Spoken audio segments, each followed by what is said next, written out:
Waalaikumsalam warahmatullahi. Alhamdulillah, Alhamdulillah, salatu wassalamu ala Rasulillah wa ala alihi wa ashabihi wa mawalah amma ba'du.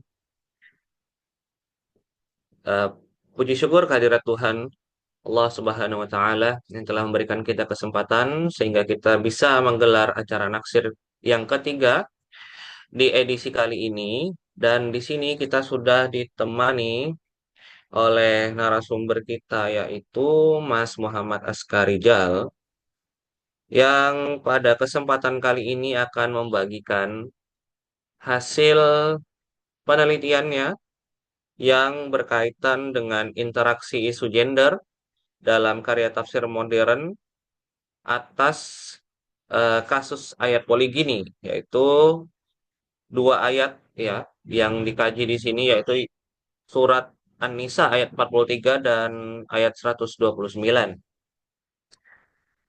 Oke, teman-teman sekalian, Mas Saska merupakan alumni pertama pendidikan kader ulama Masjid Istiqlal yang bekerja sama dengan Universitas PTIQ Jakarta, sebuah program beasiswa yang dibiayai oleh LPDP. Dan apa namanya? eh Sebagai pengantar, saya akan bercerita sedikit tentang apa namanya itu penelitian beliau. Jadi dalam penelitiannya ini, Mas Aska akan mengajak kita untuk melihat eh, tiga hal besar ya di sini yang kemudian bisa dibaca oleh teman-teman sekalian di artikelnya, yaitu bagaimana interaksi antara isu gender dan karya tafsir modern atas kasus poligini itu, kita akan dibawa untuk melihat bagaimana sih ragam argumentasi penafsiran para mufasir modern terhadap dua ayat di surat An-Nisa tadi, yaitu di ayat ketiga maupun ke ayat 129. Nah, adapun karya-karya tafsir modern yang dipakai di sini ada lima. Yang pertama tafsir Al-Manar karya Muhammad Abduh dan muridnya Rashid Ridha. Lalu fi Dhilalil Quran karya Said Qutb, tafsir Al-Munir karya Wahbah Zuhaili, lalu tafsir Al-Azhar karya Hamka, maupun tafsir Al-Misbah karya Quraish Shihab. Tentu menarik untuk kita melihat dan menyimak bagaimana rasionalisasi beliau terhadap pemilihan lima karya tafsir ini. Selanjutnya juga kita akan dilihat bagaimana para mufasir modern itu menyikapi ayat-ayat poligini. Ya, tadi dua ayat tersebut kita akan melihat apakah mufasir modern meskipun sama-sama modern itu punya narasi yang berbeda atau ternyata narasinya ternyata template atau sama satu sama lain seperti itu. Dan terakhir kita akan melihat em, apa sih isu gender yang tidak dibahas dalam karya tafsir modern. Jadi meskipun mereka terlihat modern, tetapi ternyata nantinya bisa jadi ada isu-isu gender modern yang sebenarnya tidak tercakup di sana. Dan kenapa itu terjadi? Nah, itu kira-kira yang akan dibincang oleh narasumber kita pada pagi menjelang siang hari ini. Tanpa berlama-lama, saya berikan kesempatan kepada Mas Aska untuk menyampaikan presentasinya sekitar 40 sampai 45 atau 50 menit ya, Mas. Oke, silakan kepada Mas Aska, waktu dan tempat kami persilahkan. Oke, terima kasih Alif atas kesempatannya. Boleh share screen? Saya udah di share screen nih ya. Sudah, Mas. Tinggal pencet aja. Oke, bentar.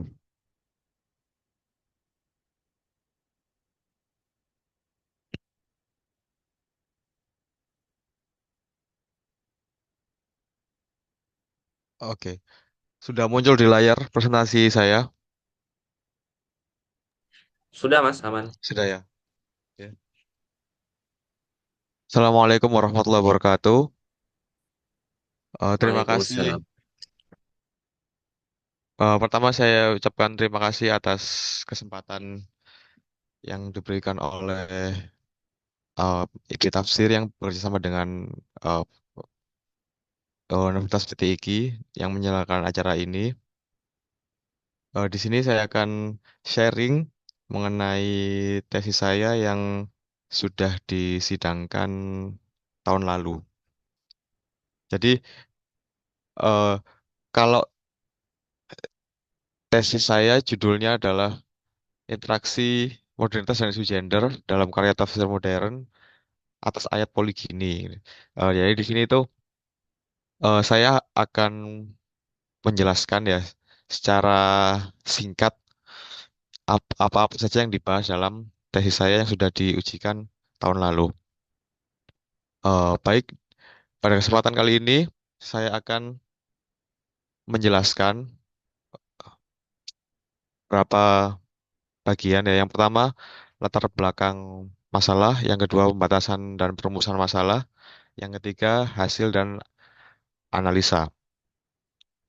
Di latar belakang saya akan mendiskusikan problem akademik yang saya temukan, kemudian berserta tinjauan pustaka mengenai eh, kajian-kajian apa saja yang sudah dilakukan terkait dengan isu poligini di kajian tafsir. Kemudian di pembatasan dan perumusan masalah, saya akan menjelaskan eh, masalah apa saja yang saya bahas di tesis saya dan objek penelitiannya yaitu 5 karya tafsir yang sudah disebutkan oleh Mas Alif tadi ya. Nah, itu saya jelaskan dengan memberikan rasionalisasi kenapa saya memilih 5 karya tafsir ini dan juga eh, menentukan 2 pertanyaan rumusan masalah yang menjadi pisau analisa dari penelitian yang sudah saya lakukan. Kemudian di bagian hasil dan analisa, saya akan presentasikan bagaimana eh, ragam penafsiran yang bisa kita lihat dalam karya tafsir modern atas ayat poligini. Kemudian bagaimana interaksinya dengan isu gender, maksudnya interaksi isu gender dan tafsir modern ya, yang tampak ataupun yang tidak tampak ya. Maksudnya itu secara eksplisit maupun implisit interaksinya antara isu gender dan karya tafsir modern itu seperti apa. Kemudian yang terakhir ini adalah isu gender yang tidak didiskusikan. Ya sebelumnya saya mau ucapkan terima kasih kepada Pak Muid ya pada saat itu sebagai penguji yang memberikan masukan yang luar biasa sehingga tesis saya itu jadi seperti yang sekarang ini. Jadi isu gender pembahasan mengenai isu gender yang tidak didiskusikan itu adalah masukan dari Pak Muid. Jadi buat teman-teman nanti ketika ujian itu nikmati ujiannya ya pasti nanti kalian akan mendapatkan sesuatu masukan yang berharga buat penelitian kalian. Oke, saya lanjutkan. Oke, terkait dengan eh latar belakang dari penelitian ini yaitu saya menemukan bahwasanya secara teoritis penafsiran Quran Surat An-Nisa ayat 3 i- seringkali berpotensi misleading ya. Kemudian perdebatan para mufasir modern utamanya terkait praktik poligami dalam Islam. Karena apa namanya di era pramodern, era kasih sampai pertengahan itu eh, penafsiran mengenai ayat poligami relatif sedikit perdebatannya. Kemudian eh, secara teoritis, masalah teoritis yang saya temukan adalah dinamika kesenjangan Barat yang menggunakan isu poligini ini untuk eh, membangun argumentasi mereka mengenai bagaimana karakteristik karya tafsir modern dan bagaimana interaksi isu gender dalam karya tafsir modern. Kemudian problem secara empiris yang bisa ditemukan yaitu mengenai isu poligini, banyak sekali penyalahgunaan kebetulan praktik poligini yang terjadi tidak hanya di Indonesia tapi juga di dunia ya sebagaimana saya kutip apa tulisannya Abdul di tesis saya di mana Muhammad Abdul itu menceritakan pengalaman pribadinya ketika beliau menjadi hakim di pengadilan agama dan melihat bagaimana dampak negatif dari poligini yang terjadi di Mesir pada saat itu. Kemudian Secara empiris, problem empiris yang ditemukan adalah diskriminasi perempuan yang dipoligini dalam arti praktik poligini menimbulkan potensi diskriminasi kepada perempuan. Kemudian eh, masalah empiris yang terakhir yaitu isu poligini dijadikan stimulus sentimen anti-Islam eh, oleh masyarakat global. Jadi masyarakat global membangun seperti Islamofobia atau membangun gerakan anti-Islam melalui isu poligini ini. Nah, di sini kemudian dari masalah-masalah yang saya temukan ini,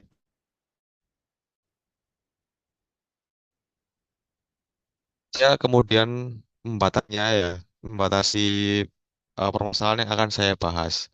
Namun sebelum itu saya jelaskan dulu sejauh ini kajian mengenai kajian mengenai eh, isu poligami dan tafsir ya utamanya ya. Itu eh, paling tidak bisa dibagi menjadi empat kategori ini. Jadi dalam penelitian mengenai isu poligini dan tafsir ya bisa dibagi menjadi kategori pertama, poligini dalam perspektif salah seorang mufasir. Jadi bagaimana seorang mufasir seperti contoh yang saya tulis di sini, polygamy from the Quraisy view in the Tafsir Al-Misbah.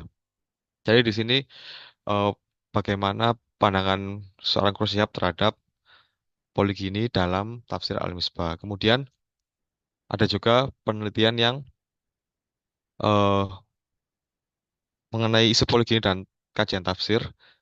Itu penelitiannya berupa komparasi atau perbandingan dua mufasir terkait ayat poligini. Seperti contohnya di sini, yaitu Poligami in Minangkabau Tafsir, a comparative study of the thoughts of Sulaiman Ar-Rasul dan Buya Hamka.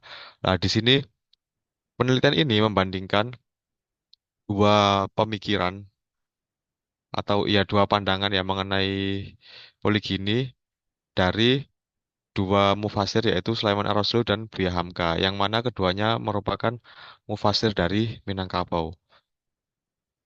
Kemudian kategori ketiga yaitu historiografi karya tafsir terkait penafsiran ayat poligini. Maksudnya dari historiografi di sini adalah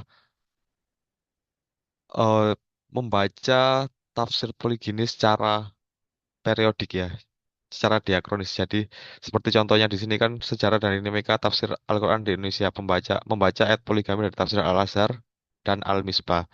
Di sini eh, pembacaannya bisa kita lihat ya dilakukan secara kronologis di mana tafsir Al-Azhar itu lahir lebih dulu daripada tafsir Al-Misbah.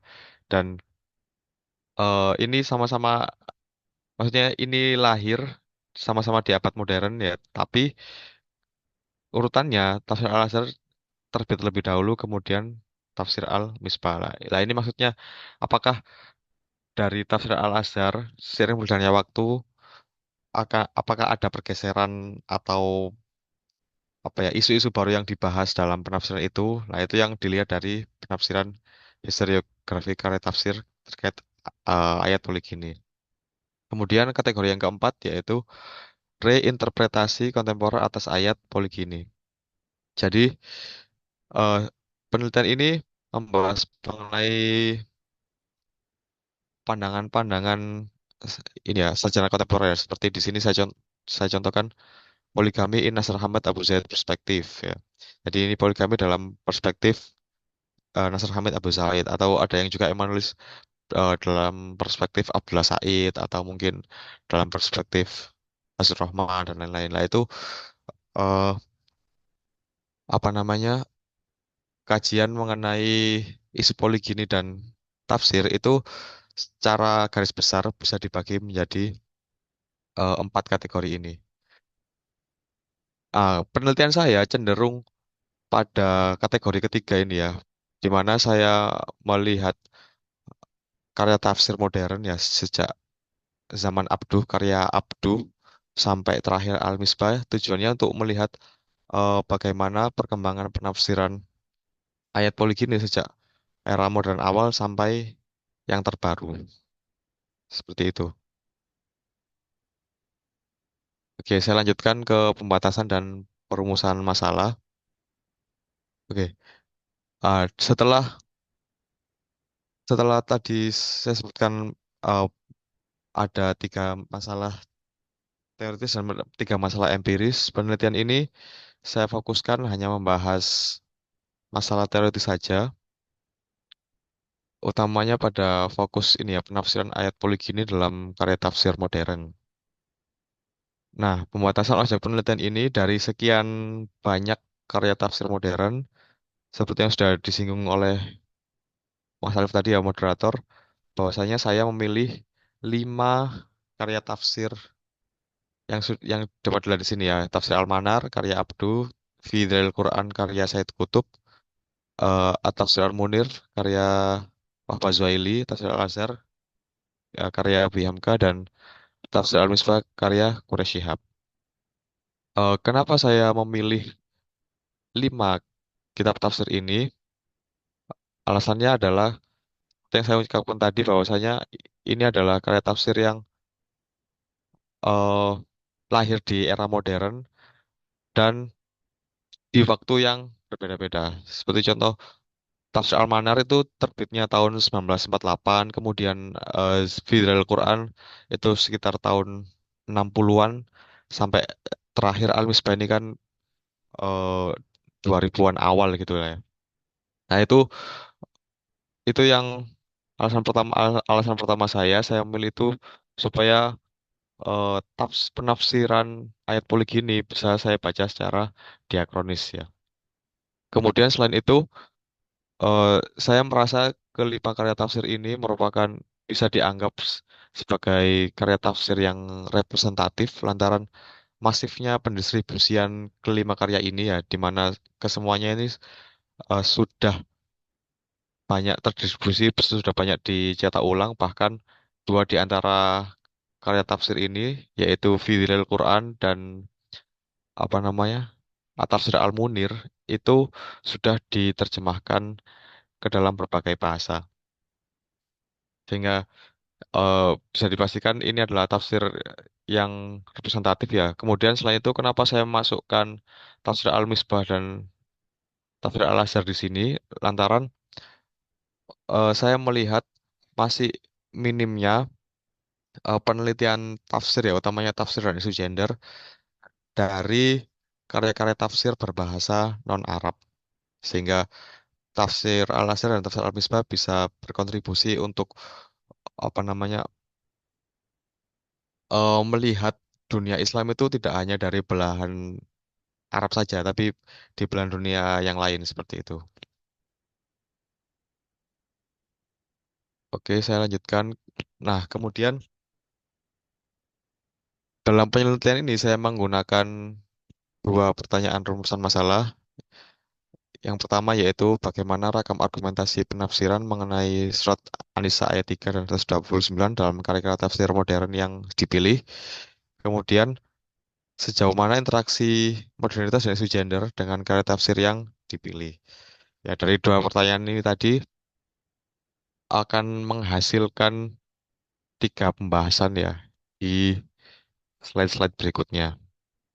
Ya, jadi dari dua pertanyaan tadi lahir tiga ini ya, tiga pembahasan ini. Yang pertama, bagaimana ragam penafsiran ragam penafsiran Quran Surat An-Nisa ayat 3 dan 129 dalam karya tafsir modern. Ya, oke, saya jelaskan. Di sini secara umum ya, yang saya temukan dalam kelima karya tafsir yang saya teliti, yaitu kesemuanya eh, membahas kurang lebih bahasnya seperti ini ya. Ada asbabun nuzul, penjelasan asbabun nuzul, munasabah, penjelasan kebahasaan, dan lain-lain ini. Akan tetapi, ini adalah gambaran umum bahwasanya kitab-kitab itu, kelima karya tafsir itu membahas hal-hal ini. Namun secara spesifik ada beberapa karya tafsir yang tidak membahas semuanya. Saya contohkan seperti penjelasan kebahasaan. Itu tidak semua karya tafsir modern menampilkan penjelasan kebahasaan. Ya, seperti contoh di Fidel Quran itu tidak tidak memberikan penjelasan kebahasaan yang detail lah, dan tidak bukan yang detail ya, tidak memberikan penjelasan kebahasaan sama sekali. Jadi tidak ada pembahasan ya, mengenai nahwu sorofnya, mengenai apa kaidah lughawiyah dan lain-lain seperti itu. Kemudian seperti isu perbudakan, misalkan seperti isu perbudakan, juga tidak semua karya tafsir modern itu menampilkan isu perbudakan dalam karya tafsirnya.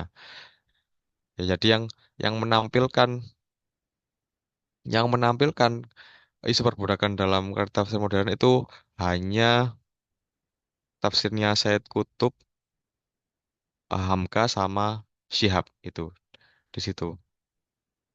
Yang apa Almanar sama Tafsir Al-Munir tidak menampilkan pembahasan mengenai perbudakan yang disinggung dalam Quran surat An-Nisa ayat 3. Jadi ini adalah eh, penjelasan-penjelasan ya, penafsiran penafsiran apa penjelasan-penjelasan yang ditampilkan yang saya temukan di kelima karya tafsir modern yang saya teliti. Oke. Nah, kemudian dari 10 pembahasan tadi ya, dari 10 pembahasan yang saya jelaskan di slide awal tadi, bahwasanya ada beberapa poin yang selalu didiskusikan ya dan dapat kita temukan di semua karya tafsir modern. Apa aja poin-poin itu? Yang pertama yaitu produk hukum yang dapat digali dari ayat ini, yaitu dari Quran Surat An-Nisa ayat 3 dan 129. Kemudian argumentasi mengenai kemaslahatan poligini atau rasionalisasi.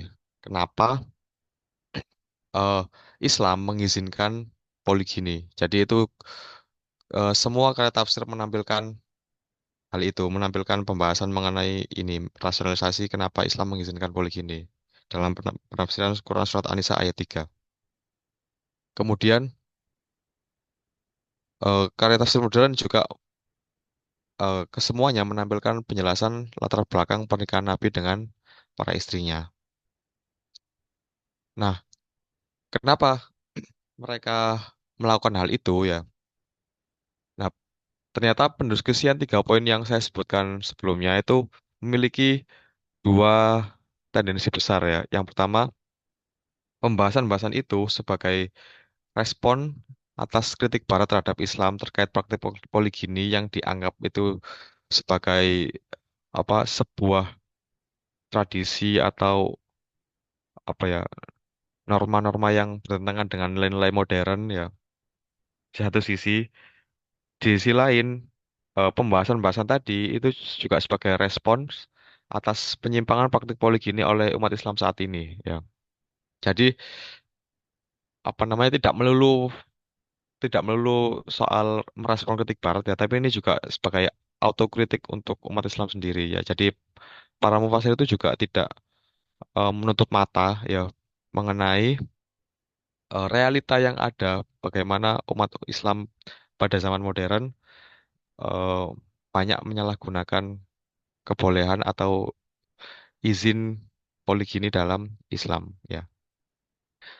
Kemudian cara para mufasir modern membangun argumentasi mengapa Islam mengizinkan praktik poligini itu selalu dikaitkan dengan sains dan isu sosial. Eh, Contohnya seperti ini. Jadi, rasionalisasi yang diberikan oleh para mufasir modern itu ada berbagai macam ya, ada berbagai macam. Tapi saya bisa menemukan 3 garis besarnya, bahwasanya mufasir modern memberikan 3 rasionalisasi mengapa Islam itu membolehkan seorang laki-laki untuk berpoligini. Rasionalisasi yang pertama yaitu soal ketimpangan rasio laki-laki dan perempuan. Terus yang kedua yaitu perbedaan fitrah yang dimiliki oleh apa namanya laki-laki dan perempuan. Dan yang ketiga Ketika perempuan itu tidak bisa memenuhi kebutuhan laki-laki, maka laki-laki boleh berpoligini. Nah, itu tiga hal ini yang apa namanya sering dibahas oleh para mufasir modern dalam karya tafsir mereka.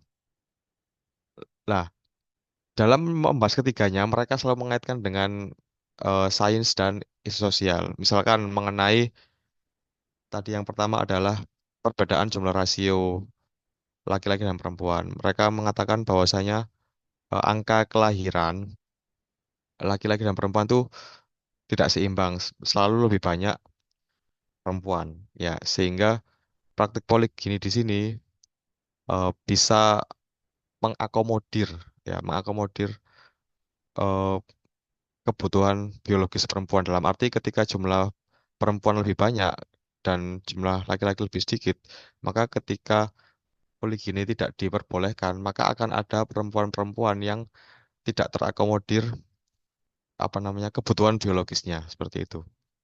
Tidak hanya itu, tidak hanya mengenai soal angka kelahiran ya.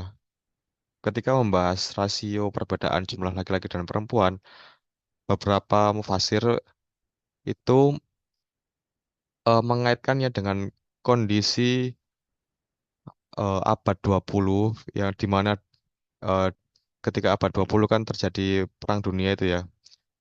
Nah, dikaitkan dengan kondisi-kondisi seperti itu di mana mereka mengaitkan ketika peperangan ya, apalagi di abad 20 ini pernah terjadi perang dunia kedua ya. Itu ketika peperangan itu apa namanya yang ikut perang kebanyakan adalah laki-laki. Sehingga laki-laki berpotensi gugur dan berpotensi jumlahnya akan semakin sedikit daripada perempuan. Nah, dari situ, seperti yang saya jelaskan tadi, bahwasanya ketika poligami dilarang, maka akan ada perempuan-perempuan yang kebutuhan biologisnya tidak terakomodir eh, karena tidak boleh, karena laki-laki tidak boleh menikah dengan lebih dari satu perempuan. Oke, kemudian yang kedua, rasionalisasi yang diberikan adalah perbedaan fitrah antara laki-laki dan perempuan. Nah, di sini mereka membahasakan hal ini dengan bahasa mereka masing-masing ya. Ini maksudnya saya merumuskan garis besarnya saja di sini ya, bahwasanya eh, perbedaan fitrah itu mereka ada yang membahasakan dengan perbedaan masa subur bahwa laki-laki itu masa suburnya lebih lama daripada perempuan. Kemudian ada juga yang perbedaan fitrah itu laki-laki itu pada dasarnya secara natural menginginkan lebih dari satu perempuan, sedangkan perempuan tidak seperti itu, dan lain-lain seperti itu. Sehingga ketika mereka apa namanya menjelaskan hal itu, bahwa laki-laki itu memiliki masa subur yang lebih lama daripada perempuan, ketika poligini ketika poligini dilarang ya, tidak diperbolehkan, maka akan ada fase laki-laki produktif yang menjadi tidak produktif ya. Dalam arti misalkan ketika istrinya sudah tua misalkan ya, sudah menopause misalkan, sedangkan laki-laki masih produktif. Nah, itu kan berarti ada masa beberapa tahun laki-laki yang harusnya bisa produktif, bisa memiliki keturunan, itu menjadi tidak bisa memiliki keturunan karena poligini dilarang seperti itu. Itu argumentasi dari mereka para mufasir modern. Kemudian yang terakhir yaitu ketika perempuan tidak bisa memenuhi kebutuhan laki-laki, maka laki-laki boleh untuk berpoligini. Itu rasionalisasi yang diberikan oleh para mufasir modern ya. Jadi ketika seorang istri tidak bisa memberikan keturunan misalnya atau seorang istri yang sakit berlarut-larut, nah itu seorang laki-laki boleh untuk berpoligini. Jadi di sini para mufasir modern berusaha memberikan rasionalisasi yang sekiranya itu bisa mengakomodir kebutuhan baik laki-laki maupun perempuan di situ. Namun di sisi lain ya meskipun mereka memberikan rasionalisasi seperti itu ya mereka tidak sepakat kalau Islam itu melembagakan atau menginstitusionalisasi poligini, tapi Islam itu mengatur, meregulasi praktik poligini yang berlangsung seperti itu.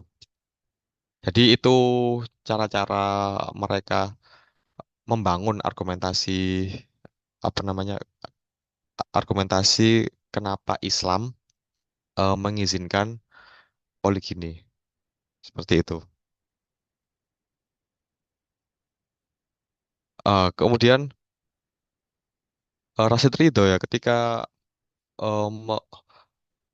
menjelaskan mengenai perbedaan fitrah laki-laki dan perempuan, Rashid Ridho itu eh, mengembangkan gagasannya ke ranah peran rumah tangga ya, peran rumah tangga di mana laki-laki itu mengurusi urusan eksternal dan eh, istri itu urusan internal loh. Sehingga ketika laki-laki ketika laki-laki mengurusi urusan eksternal, laki-laki lebih mudah mengakses bantuan ya, sementara ketika istri mengurusi urusan internal itu seorang istri ya hanya mengerjakan sendiri. Maka ketika seorang laki-laki diperbolehkan berpoligini, maka akan ada yang membantu urusan internal di rumah. Dengan kata lain, urusan domestik, ya urusan domestik itu bisa dibagi beban tugasnya seperti itu.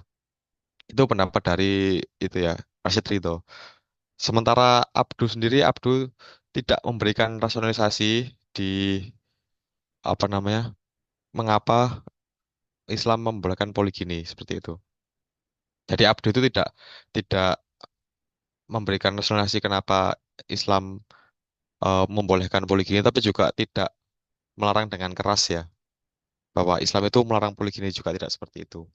Nah, ini karena Abdu pengalaman pribadinya yang melihat bagaimana praktik poligini di Mesir ya ketika beliau menjadi hakim seperti yang saya jelaskan tadi, dan juga pengalaman pribadi sebagai seorang anak yang lahir di keluarga poligini. Oke, baik saya lanjutkan. Nah, ini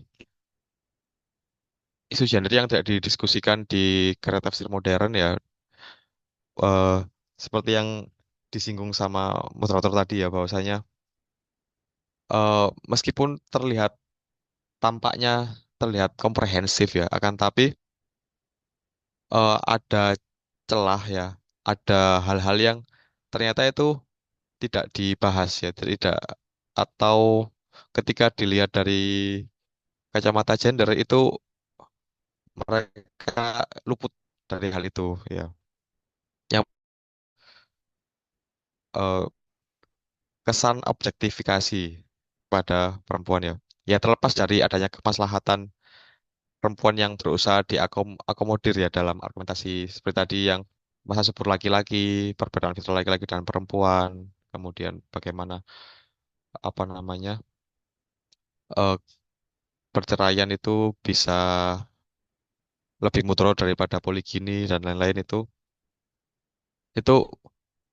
eh, memberikan kesan bahwasanya perempuan itu eh, tampak sebagai objek seksual bagi laki-laki yang ketika seorang perempuan itu tidak bisa memenuhi kebutuhan laki-laki, maka laki-laki memiliki opsi untuk menikah dengan perempuan lain ya. Nah, kenapa para profesor modern eh, berpendapat bahwasanya ketika seorang perempuan itu tidak bisa memberikan keturunan atau sakit berlarut-larut, itu laki-laki boleh untuk menikah lagi ya atau berpoligini, itu dikarenakan bahwasanya eh, menurut mereka, para profesor modern, bahwa memiliki keturunan itu merupakan salah satu tujuan dari dilangsungkannya sebuah pernikahan. Sehingga memiliki keturunan itu menjadi tujuan pernikahan. Sementara para ulama era sebelumnya menyatakan bahwasanya ya tujuan pernikahan itu atau memiliki keturunan itu bukan tujuan pernikahan. Tujuan pernikahan itu hanya menjadi wadah, ya, menjadi saluran bagi laki-laki dan perempuan untuk menyalurkan kebutuhan biologisnya. Oke, kemudian isu isu gender yang tidak didiskusikan di karya tafsir modern yaitu isu domestikasi, ya, di mana seperti yang sudah saya jelaskan tadi bahwasanya Rashid Ridho itu mengembangkan argumentasinya yaitu perbedaan fitrah laki-laki dan perempuan karena pembagian peran rumah tangga. Di situ laki-laki mengurusi urusan eksternal dan perempuan mengurusi urusan internal. Nah, di sini terkesan seperti mendomestikasi peran perempuan, ya. Meskipun eh, pendapat Ridho ini tidak bisa ditemukan di karya-karya kitab-kitab lain sesudahnya, ya. Maksud saya adalah seperti fitrah laki-laki dan perempuan misalkan, ya, suami ketika istri tidak bisa memberikan keturunan, itu laki-laki boleh menikah lagi. Itu beberapa karya tafsir modern itu membahas hal itu. Akan tapi gagasan Ridho yang ini, yang bahwasanya laki-laki itu tanggung jawab urusan eksternal dan perempuan bertanggung jawab urusan internal, itu tidak ditemukan di karya-karya tafsir setelahnya, ya.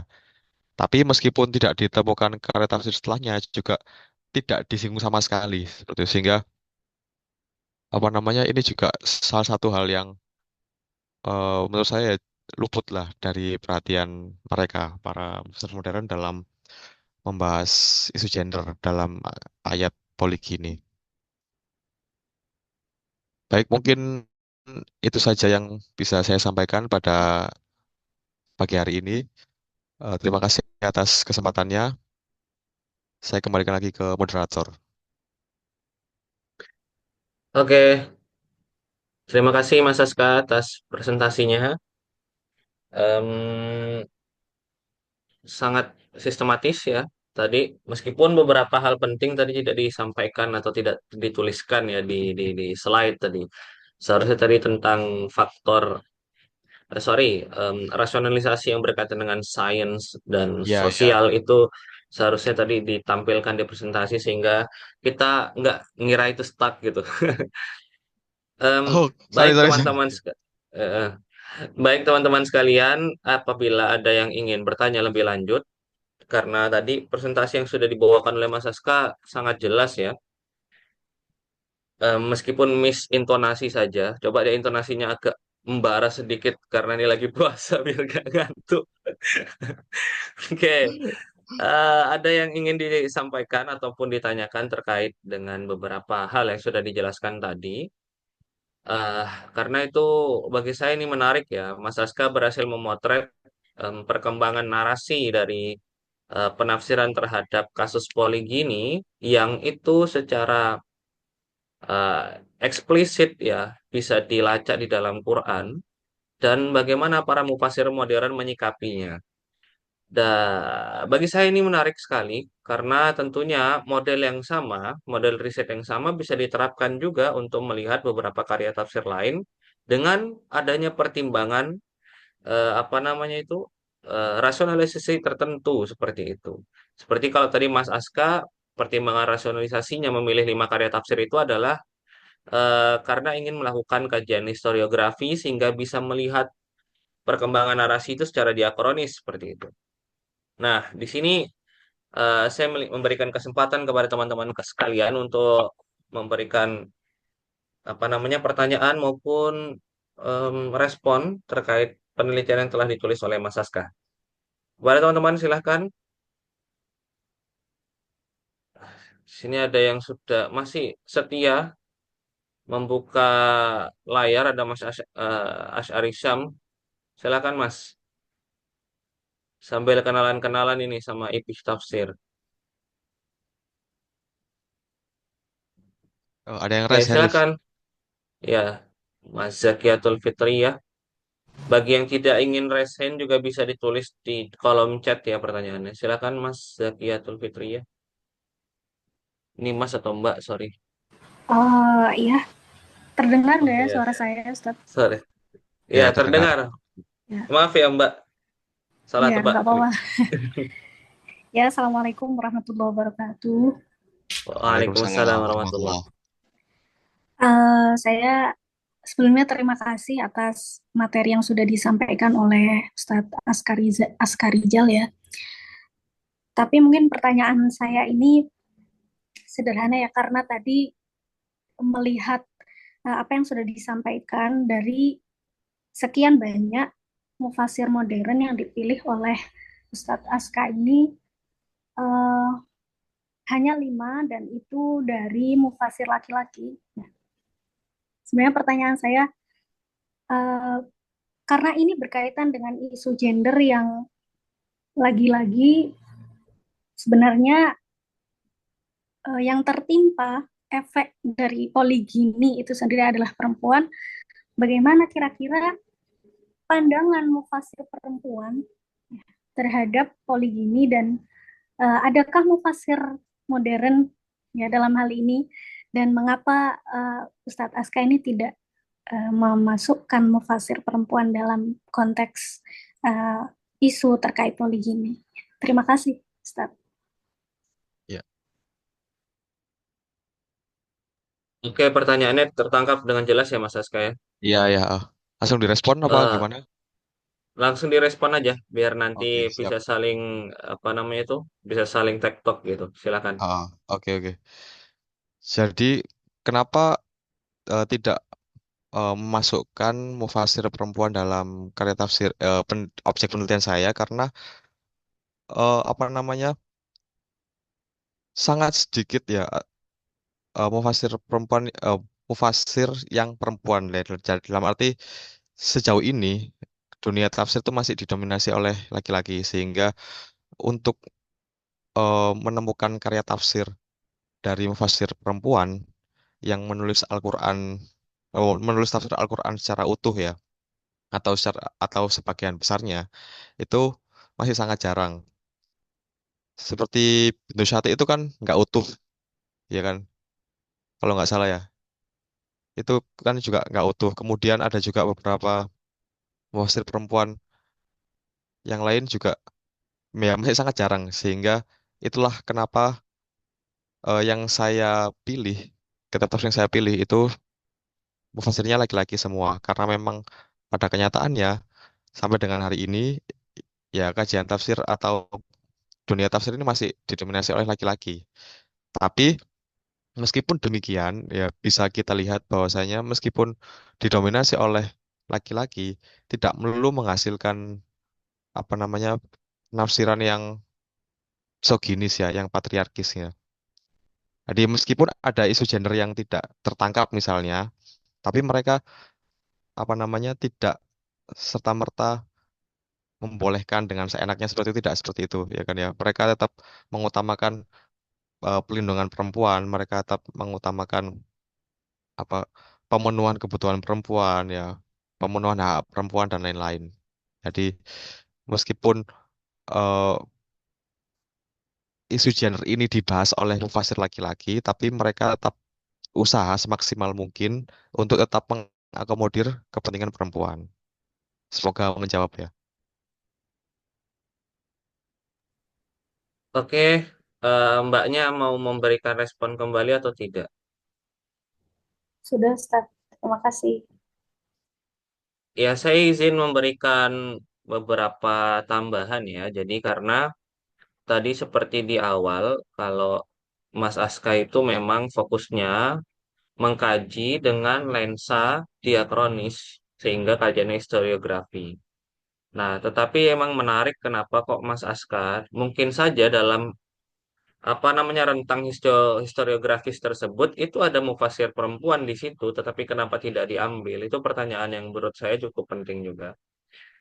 Dan apakah memang perbedaan biologis bagi di apa namanya itu dalam konteks mufasir modern itu menyebabkan adanya signifikansi perbedaan penafsiran? Nah, sebenarnya itu di Naksir edisi pertama sudah pernah dipresentasikan oleh salah satu mahasiswa dari PKUMI juga, yaitu Mbak Nurjana. Dan saya sudah tautkan link tulisannya ya di apa namanya di kolom komentar. Di sana kita bisa melihat Mbak Nurjanah itu membandingkan, mengkomparasi em, Zainab Al-Ghazali dengan Said Qutb. Ya, dua mufasir yang sama-sama punya jangkar pengetahuan dari Mesir dan bagaimana mereka dengan perbedaan biologisnya berbicara atau mengomentari ayat-ayat tentang gender. Ternyata hasilnya sama saja. Jadi tidak ada perbedaan signifikan terhadap atau karena perbedaan biologis itu tidak memberikan perbedaan yang signifikan dalam penafsiran ayat. Jadi justru kesamaan jangkar pengetahuan mereka yang sama-sama dari Mesir itu yang menyebabkan atau menjadi faktor dari kesamaan penafsiran mereka. Nah, ini menarik sekali tentunya juga cara pandang yang menurut saya juga menarik ya. Kalau teman-teman sekalian ingin melakukan pengkajian yang sama seperti itu dengan melihat satu konteks geografis tertentu, cari mufasir perempuan dan laki-laki di sana lalu kemudian dikomparasi. Itu sangat menarik tentunya. Begitu ya Mbak Zakia. Selanjutnya adakah lagi yang ingin memberikan apa namanya tanggapannya terhadap ataupun pertanyaannya terhadap presentasi Mas Aska ini?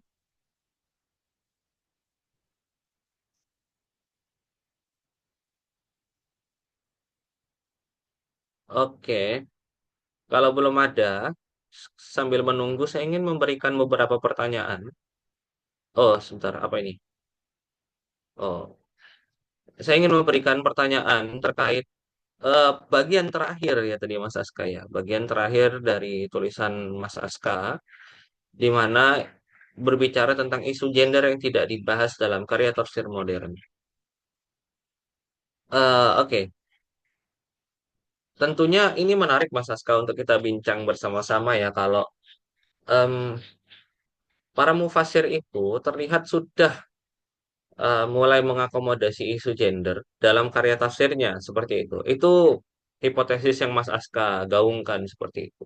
Lalu dengan hipotesis tersebut, setelah melakukan pengkajian, Mas Aska menemukan bahwa beberapa komponen elemental ya di dalam isu gender ternyata tidak dijumpai atau tidak dibahas di dalam tafsir modern seperti itu. Nah, pertanyaan saya, apakah ketiadaan isu gender di dalam karya tafsir modern itu tadi disebabkan oleh ketiadaan pengetahuan, the lack of knowledge dari para apa namanya para mufasir modern tersebut terkait komponen elemental atau fundamental dalam karya tafsir sorry dalam isu gender itu sendiri ataukah memang mereka tidak punya kepentingan soal itu. Kepentingan mereka adalah mengkaji ayat saja seperti itu. Dan jika kebetulan dia punya irisan dengan gender, ya itu bukan karena kesengajaan mereka untuk mengadres isu tersebut, tapi karena memang ayatnya berbicara tentang laki-laki dan perempuan, seperti itu. Nah, kira-kira gimana tanggapan Mas Aska terkait apa yang saya utarakan? Still mute sih. Oke, menarik sekali diskusinya. Bahwasanya ketika ada sebuah isu gender yang tidak terakomodir ya, karena memang ya tadi fokus mereka memang memaknai Al-Quran ya. Adapun pada ayat ini itu kan ini penjelasan tambahan ya. Ada pergeseran bagaimana mufasir era klasik dan modern menafsirkan ayat-ayat poligini ini ya. Utamanya Quran Surat An-Nisa ayat 3, di mana para mufasir era klasik dan pertengahan itu tidak memberikan rasionalisasi sama sekali mengenai kenapa Islam mengizinkan poligini. Sementara pada era modern, mufasir pada era modern itu sibuk memberikan hal itu. Ya, sibuk memberikan rasionalisasi kenapa Islam itu mengizinkan poligini. Jadi shiftingnya itu terlihat dari penjelasan mufasir. Kalau mufasir era klasik sampai pertengahan itu bilang pertanyaannya adalah kenapa Tuhan membatasi jumlah istri yang dipoligini karena memang mereka sudah menganggap itu adalah praktek yang normal, yang bisa diterima. Sementara di era modern, karena hal itu dianggap apa ya, dianggap oleh kekuatan besar ya, dia dalam hal ini praktikum sebagai hal yang tidak wajar atau tidak sesuai dengan nilai-nilai modernitas, maka hal itu mulai dipertanyakan sehingga dalam karya-karya tafsir modern itu mulai dibangun argumentasi kenapa Islam mengizinkan praktik poligini. Seperti itu. Jadi, menurut saya, tradisi penafsiran itu tetap berjalan sebagaimana mestinya, sehingga para mufasir itu fokus kepada apa namanya, menjelaskan ayat-ayat Al-Quran. Sehingga ya bisa jadi karena memang ketika ayatnya membahas laki-laki dan perempuan, ya mereka membahas tentang hal itu, yang sehingga ketika membahas isu gender, ya mereka sebenarnya mungkin tidak tidak membahas isu gendernya, tapi memang ya memang ajaran Islamnya memang seperti itu. Ya bisa bisa jadi seperti itu ya. Mungkin ini bisa dikaji lebih lanjut ya. Eh, karena memang ketika dilihat dari argumentasi mereka dalam membangun rasionalisasi ini, itu kebanyakan fokusnya adalah ya di dua hal yang saya sampaikan tadi, bahwasanya mereka fokus pada kritik Barat terhadap Islam ya, yang menganggap praktik poligini sesuatu sesuatu yang tabu dan ya tidak layak dilakukan ya. Kemudian di sisi lain itu juga respon sebagai respon atas fenomena apa penyelewengan atau penyalahgunaan izin poligini di masa kini seperti itu. Oke, oke, terima kasih Mas Saska. Tentunya ini em, jawabannya masih asumtif ya. Kita Ya. butuh kita butuh memang. Jadi itu salah satu celah dari kajian Mas Saska yang mungkin bisa ditindaklanjuti oleh teman-teman sekalian Iya, untuk ya. melihat apakah ketiadaan ya beberapa komponen elemental di dalam isu gender, dalam penafsiran gender mufasir modern itu sendiri itu disebabkan oleh apa gitu.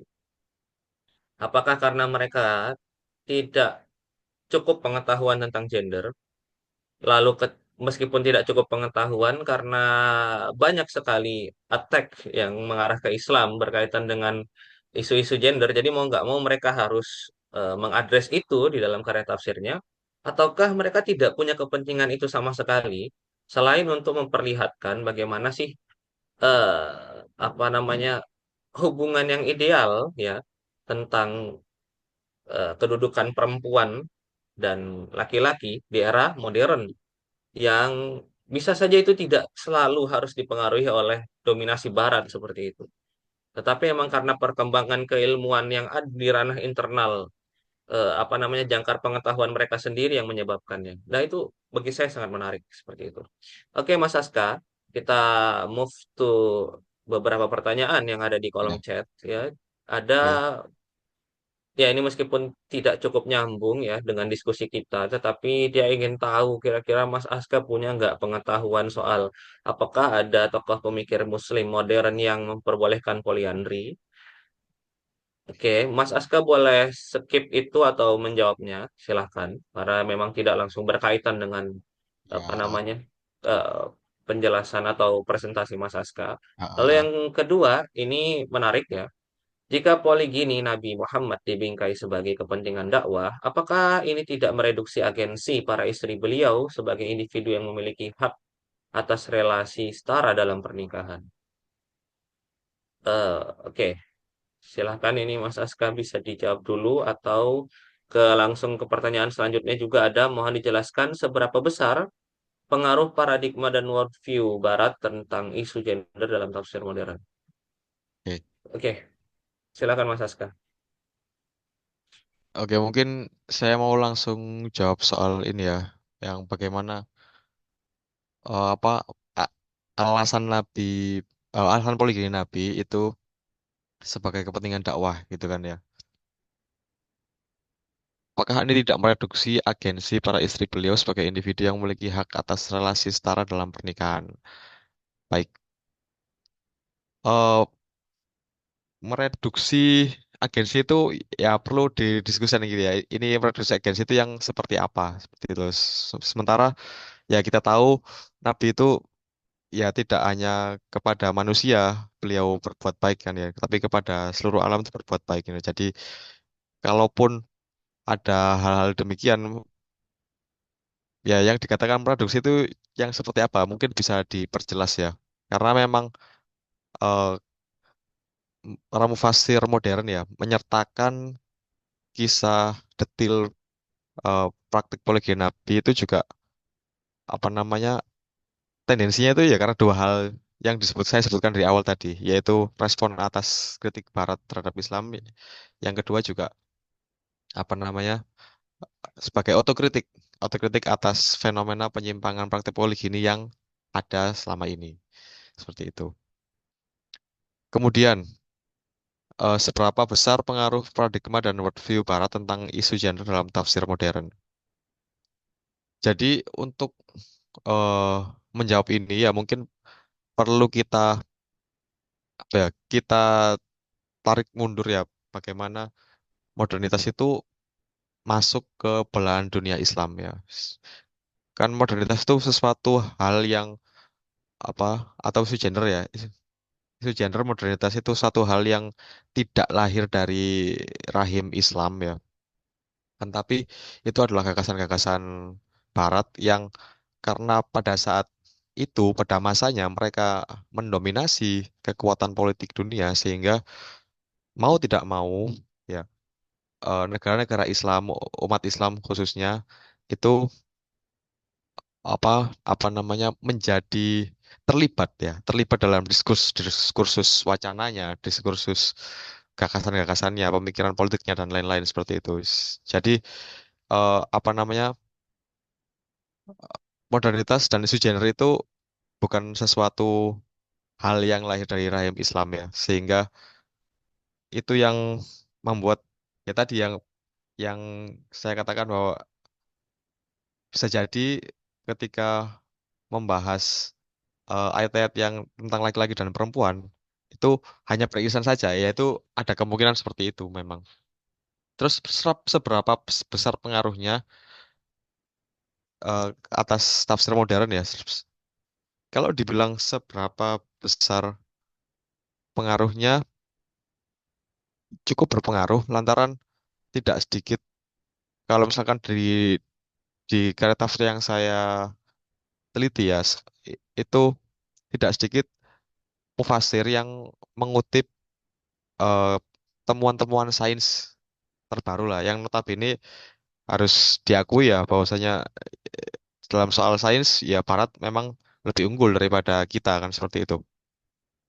Jadi dalam isu-isu modernitas ini ya kalau misalkan kita baca di jurnalnya tulisannya Fazlur Rahman ya Islam and Modernity itu bahwasanya umat Islam itu dalam urusan sains dan ekonomi itu mereka mengaku kalah ya dengan Barat itu memang memang sudah terkalahkan lah. Tapi dalam ranah pemikiran dan ranah sosial, mereka merasa tumbuhnya bersama seperti itu. Sehingga dalam dinamika pemikiran sosial itu apa namanya orang Islam nggak mau kalah istilahnya lah. Mereka mereka mau beradu pemikiran.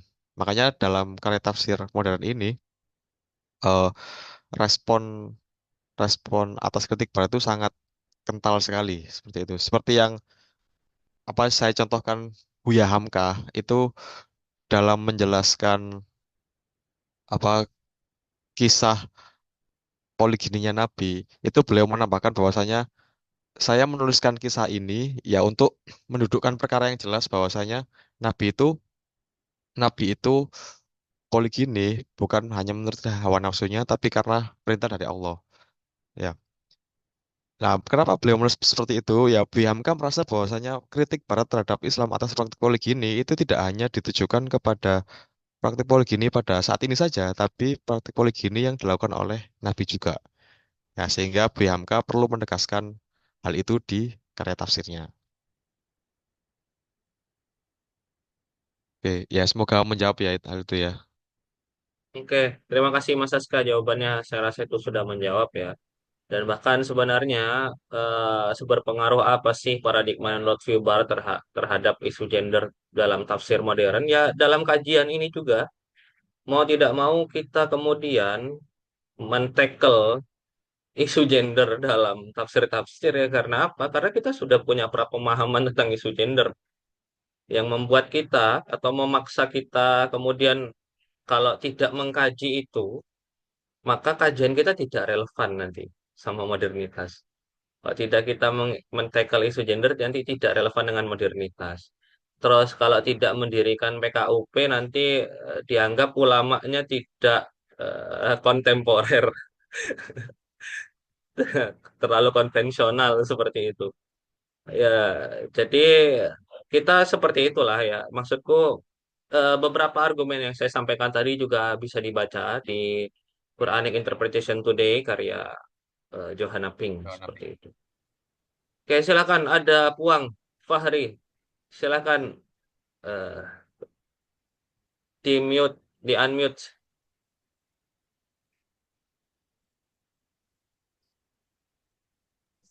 Oke, suara saya kedengaran Ustadz Alif. Terdengar sekali. Silakan. Terima kasih atas presentasinya tadi, Mas Aska ya. Jadi memang saya mau ngerespons dua hal mungkin. Pertama, kaitan dengan saya tidak begitu menemukan dengan jelas apa sebenarnya yang menjadi karakteristik dari tafsir modern sebelum kita jauh mengelaborate tafsir modern dalam memotret isu gender karena kan ada begitu banyak riset yang mencoba untuk menunjukkan apa yang membedakan tafsir modern itu dengan tafsir klasik, misalkan tulisan dari Munim Siri yang meneliti Hamka, kemudian juga disertasi beliau itu sudah banyak bicara tentang karakteristik utama dari tafsir modern itu rekaman dia dalam merespons konteks di mana si mufasir itu hidup gitu kan. Nah, menarik tadi pertanyaan atau respons yang juga diajukan oleh Mas Alif sekaitan bahwa asumsi kenapa ada pergulatan isu gender itu sebenarnya berkutat pada apakah mereka punya pemahaman tentang isu gender atau mereka sebenarnya tidak dalam rangka mengadres tapi kebetulan ayatnya ada ya sudah dibahas saja sebagai konsekuensi dari pola tafsir yang tahlil gitu kan. Jadi memang tafsir modern itu punya karakteristik utama dalam kaitannya dengan merespon situasi dan kondisi hal itu yang tidak kita temukan di tafsir klasik. Nah, terkait mengenai upaya untuk mengadres isu gender, saya kira ini problem hermeneutik yang cukup menggelisahkan saya sejak lama karena sejumlah mufasir, saya mau sebut sarjana muslim feminis lah, jangan mufasir, sarjana muslim feminis yang sudah, kalau bahasa Mas Alif tadi, kenal dengan wacana gender dan membekali kepala mereka dengan perspektif feminisme itu, cukup punya klaim yang besar bahwa Al-Quran itu promoting gender equality. Nah, ini klaim yang sangat besar sekali karena akhirnya kita lihat misalkan dalam upaya untuk menafsirkan, kan yang bikin tafsir feminis itu, oh, teman-teman pengkaji feminisme itu kelabakan itu terutama An-Nisa ayat 34 misalkan, termasuk juga ayat poligami ini. Jadi mereka merasa perlu untuk mengedres mati-matian persoalan ini karena memang ada intonasi bahwa ayat ini tidak mengakomodir pengalaman kebertubuhan dan perspektif perempuan. Saya kira itu tadi pernyataan Mas Alif tadi kita masih bisa diskusikan lebih lanjut apakah perspektif ketubuhan mempengaruhi nada intonasi tafsir atau hanya murni persoalan genealogi pengetahuan semata. Karena kalau kita kasih perspektif yang berimbang, Ponti itu seorang fenomenolog pelanjut Edmund Husserl juga pernah bilang bahwa pandangan kita, cara kita memahami, menilai, dan menafsir itu dimulai atau berangkat dari pengalaman kebertubuhan kita.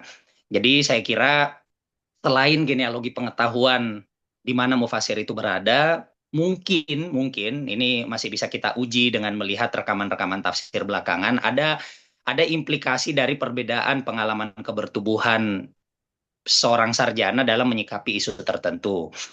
Jadi itu tadi, klaim besar itu tadi yang saya kira menarik untuk kita diskusikan lebih lanjut, karena sebenarnya sudah banyak sarjana yang mengadres bahwa tidak semuanya Quran itu harus dipaksa untuk merespon fenomena tertentu.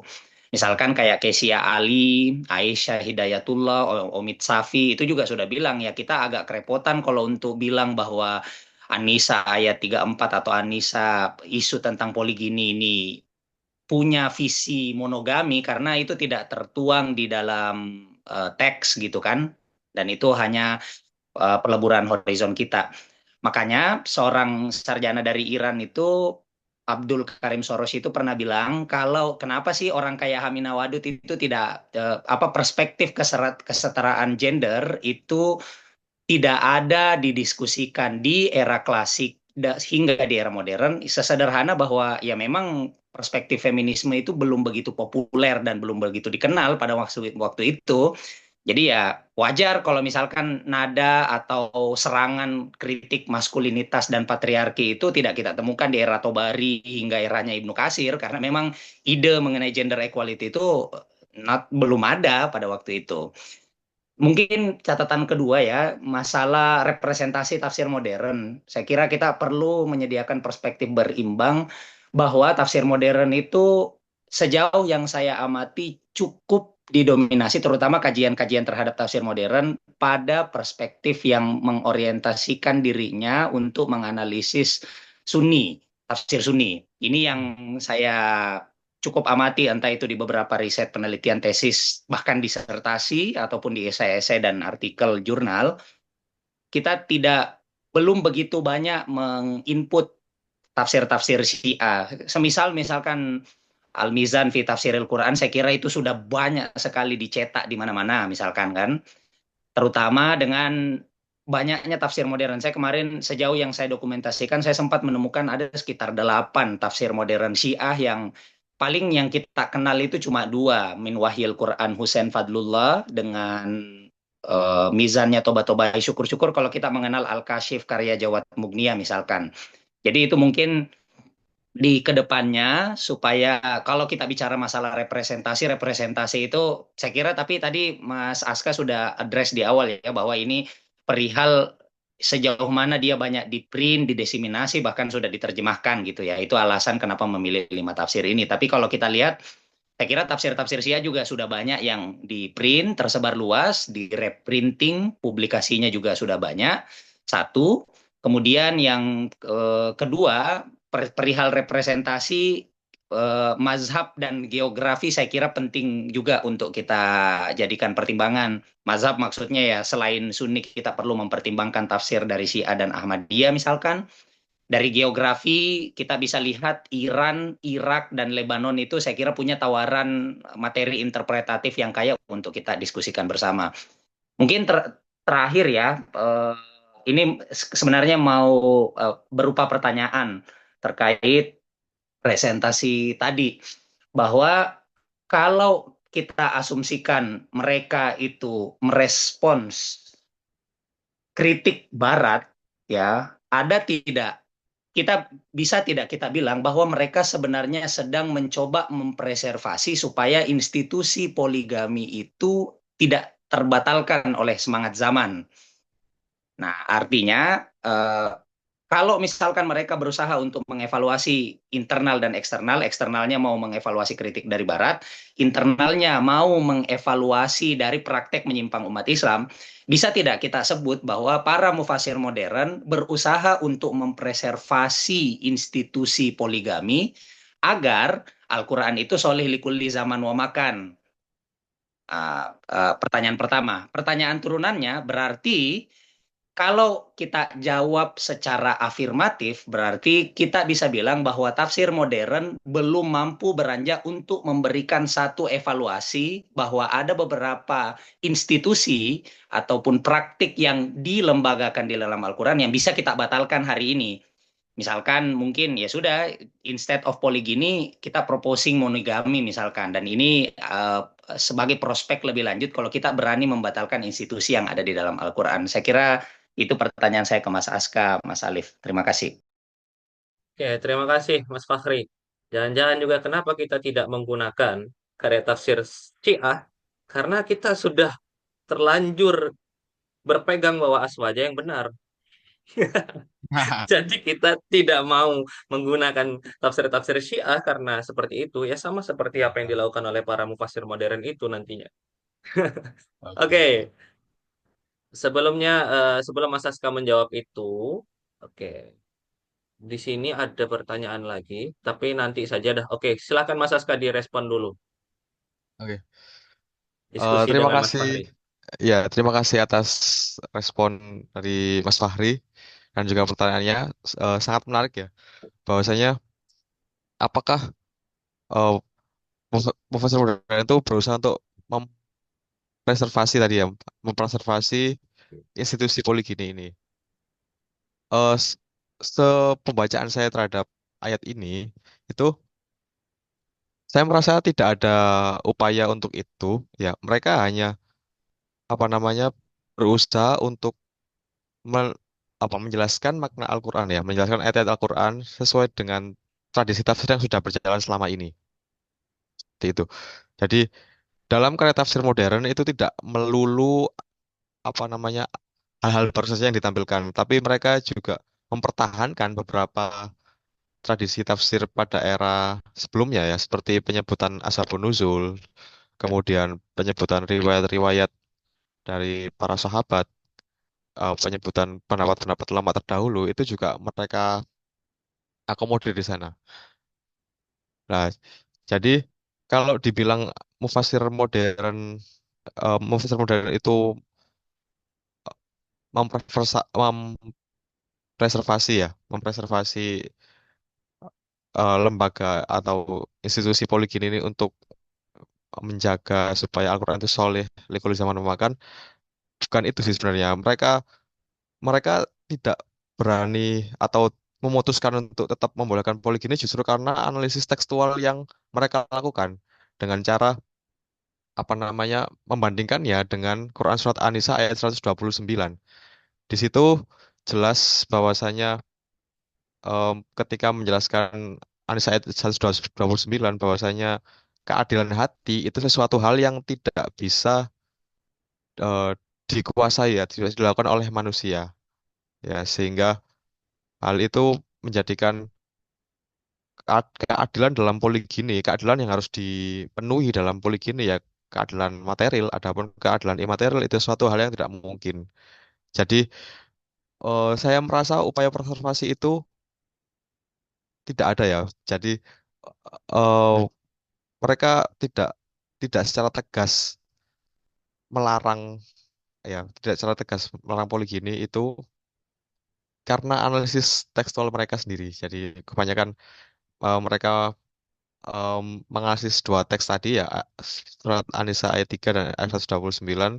Kemudian seperti seperti penafsir seperti Mufasir Wazaili misalkan ya, yang saya teliti itu bilang bahwasanya nggak mungkin Tuhan itu memberikan perintah di satu ayat kemudian melarangnya di ayat yang lain. Sehingga untuk mencapai pada kesimpulan poligini itu dilarang itu dalam analisis tekstual mereka itu tidak dimungkinkan ya. Jadi pelarangan poligini secara tegas itu tidak bisa mereka lakukan karena analisis teks mereka sendiri. Eh, Kemudian tadi yang kedua bisa diulang Mas Afif tadi. Ada yang kedua tadi gimana? Sebenarnya tadi itu udah menjawab si Mas Aska Oh dari ya. poin pertama. Cuma mungkin supaya agak beranak sedikit pertanyaannya, ini Oke. kaitan dengan karena ada kan salah satu kritik tajam sejauh yang saya baca. Kalau kita baca di Mukadimah tafsir modern itu lumayan kritis dengan dua hal, nasih mansuh dan asbabun nuzul. Kita lihat misalkan toba-toba itu sangat-sangat kritis, kayak nada-nadanya itu mirip mirip Ripin itu kalau kita baca-baca di Mukodima bahwa tafsir asbabun nuzul itu tidak lebih dari cerita-cerita yang diproyeksikan kepada ayat yang nilai historisitasnya masih sangat-sangat questionable dan butuh penelitian lebih lanjut. Nah, bagaimana cara kalau kita lihat kan pilihan dua ayat ini saya kira Mas Aska sadar betul bahwa memang ada kalau kita lihat secara kasat mata dua ayat ini itu kayak nampak kontradiksi. Di satu sisi dia meregulasi, tapi di sisi lain di belakang dia pengen bilang bahwa oh syaratnya ya harus adil. Padahal kita tahu sendiri bahwa keadilan imaterial itu nonsense dan impossible. Jadi dengan sendirinya pertanyaan yang mungkin kita bisa develop apa strategi hermeneutik atau cara menafsirkan supaya ayat ini tidak nampak bertentangan gitu. Karena kan salah satu prisma interpretatif yang berkembang di tafsir modern itu semaraknya model Quran bil Quran. Jadi ada banyak sekali tafsir modern itu yang memanfaatkan hermeneutical device tafsir Quran bil Quran untuk menunjukkan bahwa Quran itu bisa menjelaskan dirinya sendiri tanpa perlu kita jelaskan dengan materi-materi eksegesis eksternal Quran, termasuk asbabun nuzul tadi. Apa sejauh pembacaan Mas Aska ada upaya untuk merekonsiliasi kah? Atau ada yang bilang bahwa ini dinasah satu sama lain kah? Atau bagaimana dia saling menyahut? Karena kasat mata kita akan membaca bahwa oh ada kontradiksi ini di dua ayat ini. Sementara kita tahu kan tafsir modern mungkin sebagaimana tafsir klasik itu berusaha untuk mempreservasi bahwa tidak ada ikhtilaf di dalam Al-Quran dan itu kan kalau kita bilang ada kontradiksi berarti itu menyalahi keimanan seorang muslim mungkin nanti ya. Nah, itu mungkin pertanyaan anak dari yang pertama tadi karena yang dengan menjawab bahwa tidak ada upaya sebagai konsekuensi dari sebagai konsekuensi dari menafsirkan semata-mata karena teksnya exist di situ berarti ya memang tidak sedang berurusan untuk mengadres isu secara spesifik dalam pengertian dia akan membatalkan atau melarang ya. Itu yang saya tangkap dari jawaban Mas Aska. Mungkin itu yang saya bisa respon. Terima kasih. Ya, Silakan Mas, langsung Mas. langsung ya. Oke. eh di apa kelima karya tafsir yang saya saya teliti ini ya, saya tidak menemukan apa namanya ada mufasir yang seperti tadi ya, yang mempertanyakan asbabun nuzul dan lain-lain itu. eh, di kelima karya tafsir yang saya temukan, yang saya teliti ini, mereka semuanya menggunakannya untuk menjelaskan eh, maksud dari Quran surat An-Nisa ayat 3. Ataupun adapun mungkin strategi hermeneutik yang mereka gunakan ya, ya mungkin itu perlu penelitian lebih lanjut ya mungkin ya, karena saya juga apa namanya eh, tidak fokus penelitiannya juga juga juga tidak ke situ. Saya menelitinya di konten ya, kemudian apa namanya untuk strategi hermeneutiknya itu ya mungkin itu bisa menjadi bahan penelitian lebih lanjut ya. Yang saya pahami ya tadi yang bagaimana para mufasir itu, utamanya mufasir yang apa namanya mengenyam pendidikan formal itu, analisis teks dalam analisis teks saja mereka menyimpulkan bahwasanya poligami itu tetap diperbolehkan karena di ayat yang 129 itu tidak memungkinkan keadilan imaterial itu dilakukan seperti itu.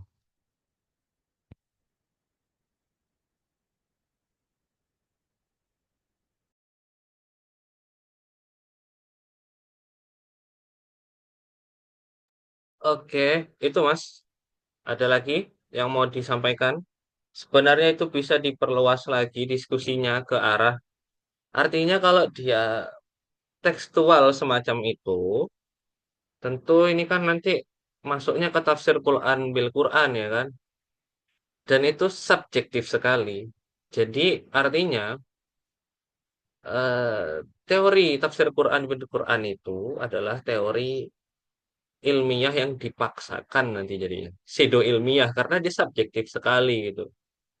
Dan hal yang kemudian menarik bagi saya adalah bagaimana kita bisa mengadres isu tafsir Quran bil Quran ini dengan melihat uraian-uraian tentang munasabah di dalam ulumul Quran.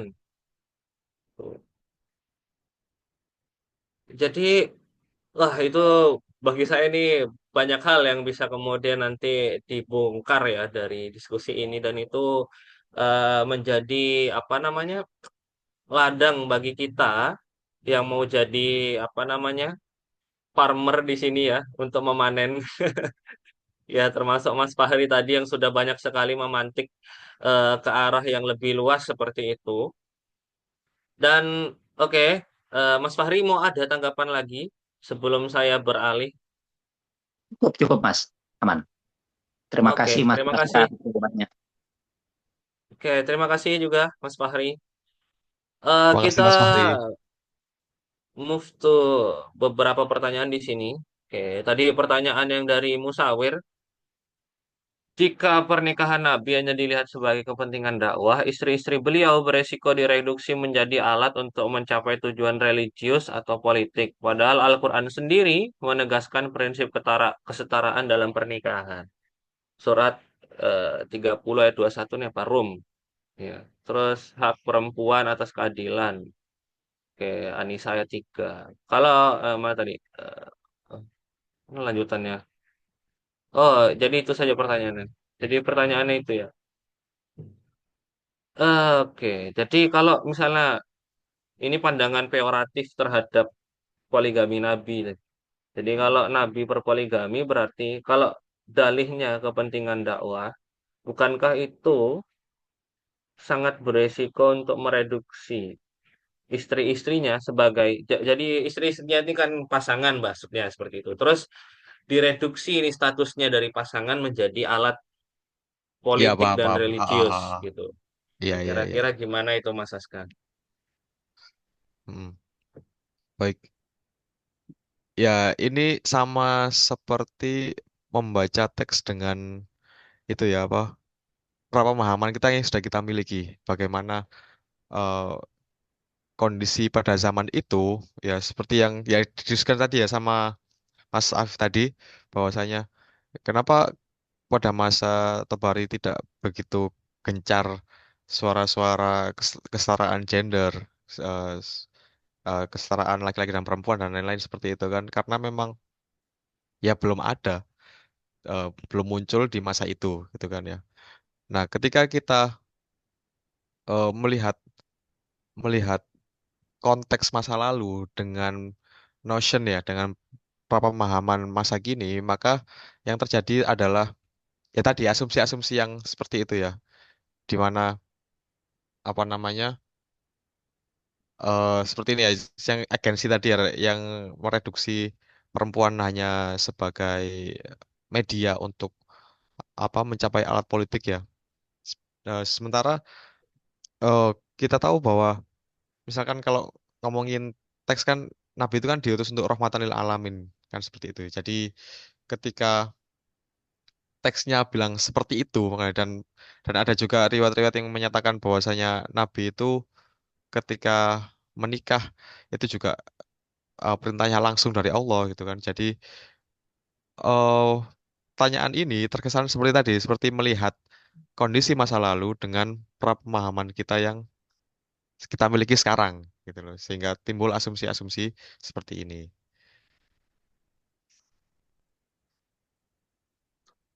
Ya, jadi pandangan peoratif semacam itu juga eh, bagi saya tuh apa ya, ahistoris banget gitu. Jadi dia tidak mempertimbangkan, ya, tidak mencari terlebih dahulu bagaimana sih kesejarahan yang terjadi pada saat itu, tetapi langsung mempertanyakannya dengan apa yang diyakini di masa kini. Jadi itu bagi saya sangat ahistoris, ya. Apalagi sampai peoratif itu terlalu bahaya ya. Sudah ahistoris negatif gitu. Tapi memang pertanyaan semacam ini banyak sekali kita bisa jumpai di beberapa pengkaji Quran atau tafsir, ya pengkaji Islam modern ya. Dan kemudian tadi Muslim feminis itu datang alih-alih untuk kemudian membahasakan Islam dalam apa namanya, dalam orisinalitasnya, dalam notionnya yang orisinil, tetapi justru mengamini mengamini asumsi-asumsi semacam ini, dan kita bisa lihat sarjanawan seperti Amina Wadud, ya kan, terus siapa Balras mungkin, dan beberapa lainnya, kecuali yang tadi disebutkan seperti Kecia Ali maupun Aisyah Hidayatullah, itu yang sudah mulai kritis melihat wacana gender ini. Oke, terakhir ini pertanyaan dari Mas Muhammad. Mengapa topik terkait poligini ini sering dipahami merugikan untuk perempuan? Nah, ini pertanyaan yang bagi saya penting untuk ditanyakan karena Mas Aska alumni PKU ya.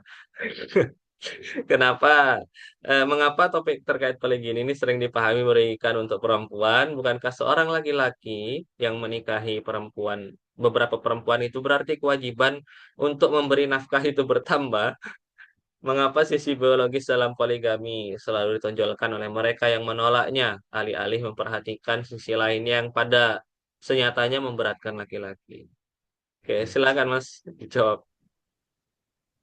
Oke, jadi sebenarnya pertanyaan ini ya karena saya menjelaskannya di slide-slide yang singkat ya. Sebenarnya ketika kita membacanya dengan utuh ya, surah An-Nisa ayat 3 itu kan di ayat terakhir ini kan dzalika adana alla ta'ulu kan sudah diperingatkan seperti itu. Jadi eh, syarat berlaku adil itu yang dibebankan kepada laki-laki itu tujuannya supaya apa namanya kamu tuh tidak sembrono kan seperti itu ya. Bahasa gampangnya itu seperti itu. Jadi sebenarnya ini tuh sudah saya jelaskan di tesis saya, tapi karena keterbatasan media yang ada saat ini ya, jadi mungkin itu tidak ter-highlight ya.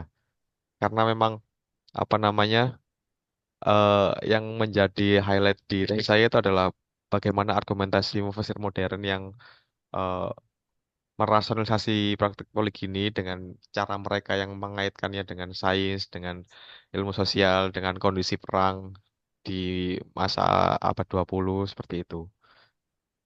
Jadi apa namanya pernyataan ini juga sudah di-mention juga sama para profesor modern bahwasanya eh, menambah istri itu sama halnya dengan menambah tanggung jawab kan seperti itu.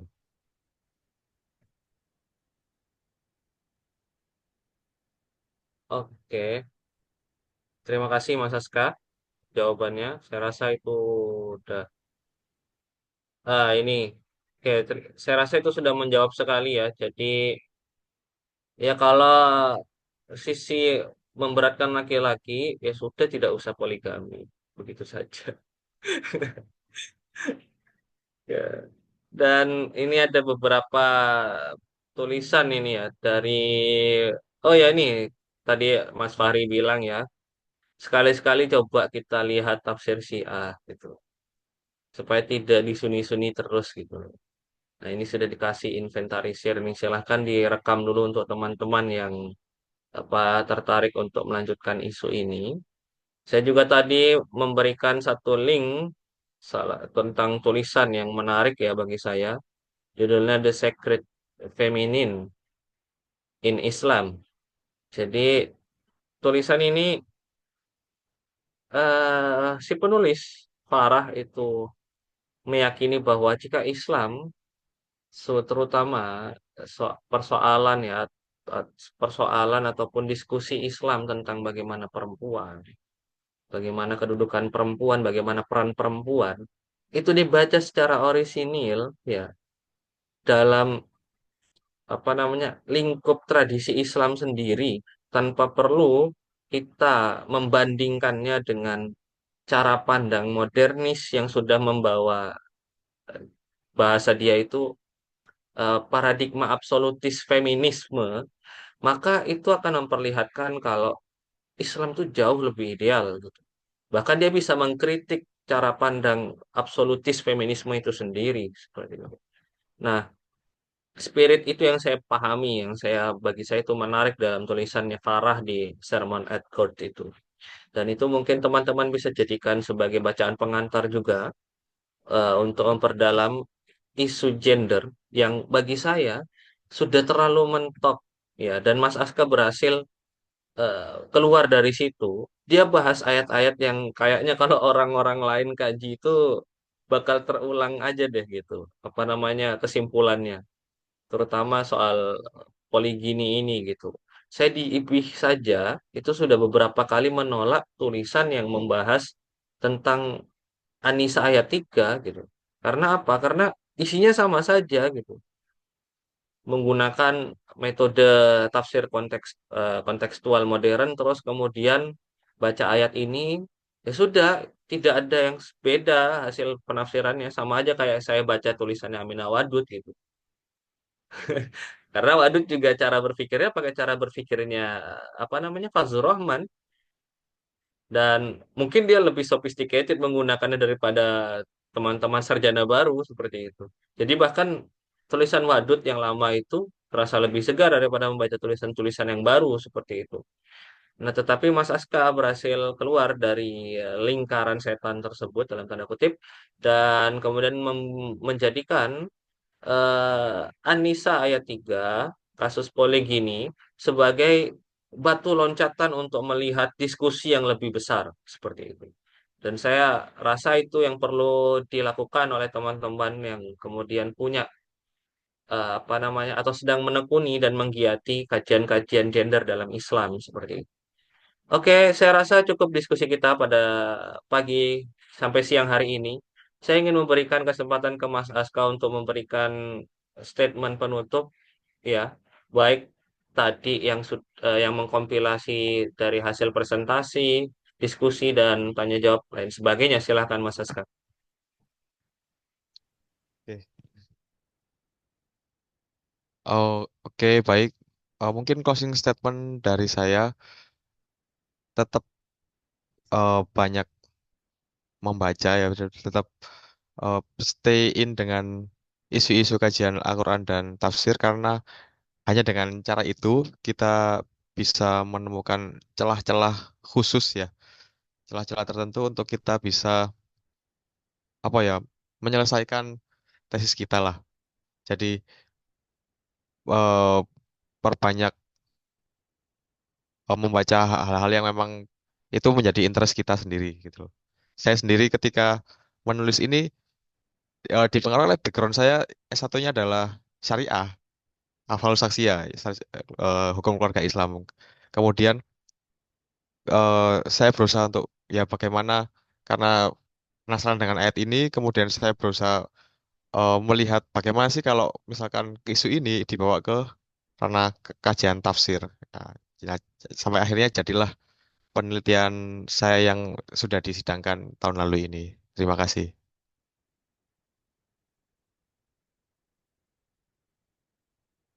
Oke, terima kasih Mas Aska atas statement penutupnya tadi, sangat menginspirasi. Semoga teman-teman lainnya nanti bisa mengikuti apa namanya jejak langkah Mas Aska, dan nantinya bisa kami undang di naksir jilid-jilid selanjutnya seperti itu. Mas Musawir ada yang mau disampaikan Mas Musawir?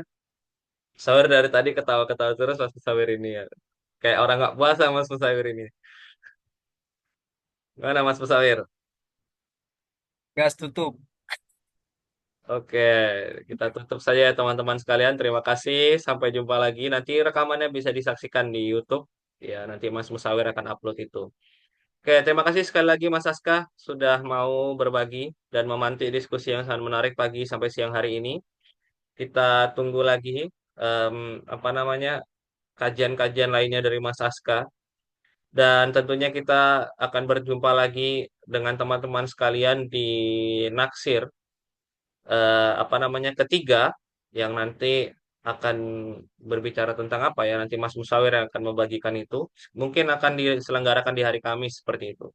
Jadi sampai berjumpa di hari Kamis. Itu saja yang bisa saya sampaikan sebagai moderator. Saya ucapkan terima kasih atas partisipasi semuanya. Wallahu a'lam bishawab. Assalamualaikum warahmatullahi wabarakatuh.